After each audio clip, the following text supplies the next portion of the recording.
குதிரை யுத்தத்துக்கு ஆயத்தம் ஆகிடும், ஜெயமோ கர்த்தராலே வந்திடும். குதிரை யுத்தத்துக்கு ஆயத்தம் ஆகிடும், ஜெயமோ கர்த்தராலே வந்திடும்.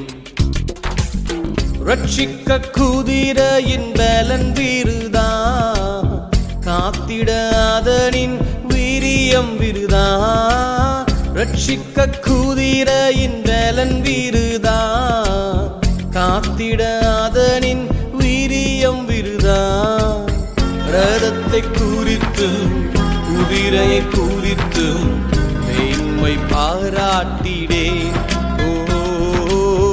ரதத்தை குறித்து குதிரையை குறித்து மேன்மை பாராட்டிடே. கர்த்தரிடம் இருந்தே